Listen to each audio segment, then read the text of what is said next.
Assalamualaikum warahmatullahi wabarakatuh.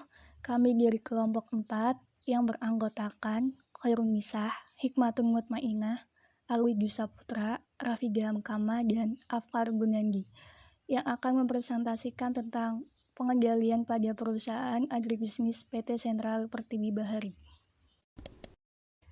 PT Sentral Pertiwi Bahari adalah anak perusahaan dari PT Sentral Proteina Prima atau CPP. PT Sentral Pertiwi Bahari adalah salah satu perusahaan yang bergerak dalam budidaya udang terpadu.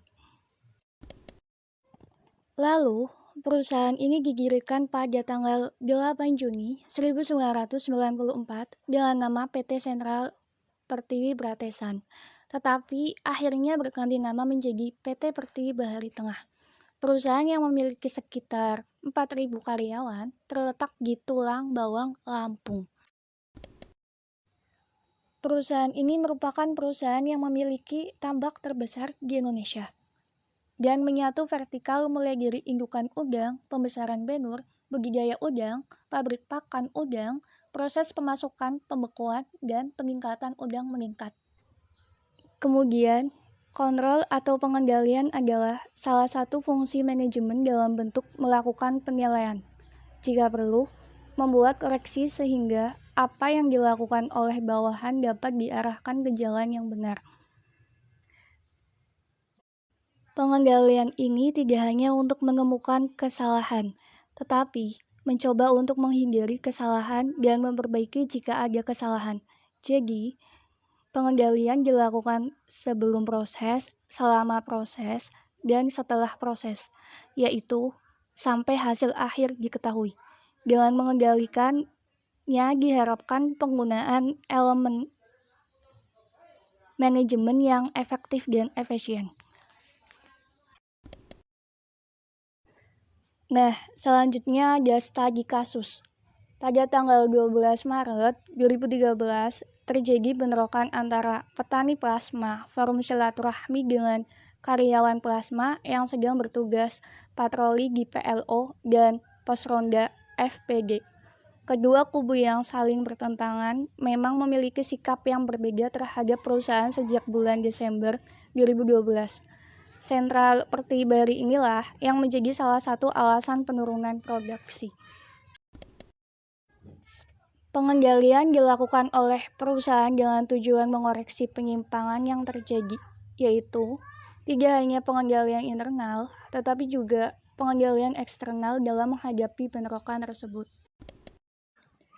Lalu, untuk mengatasi masalah ini, tim penyelesaian konflik dibentuk di Kolam PSB yang diketahui oleh Wakil Bupati Tulang Bawang, dan pihak-pihak yang terlibat dinegosiasikan untuk perdamaian. Maka perusahaan kemudian melakukan tindakan yang tegas sehingga masalah yang sama tidak terjadi lagi di masa depan. Langkah-langkah yang diambil oleh manajemen perusahaan tersebut yaitu menganalisis penyebab yang menyebabkan kesalahan dan mencari tindakan korektif, memberikan penilaian terhadap pelaksana, dan sanksi hukuman kepada mereka.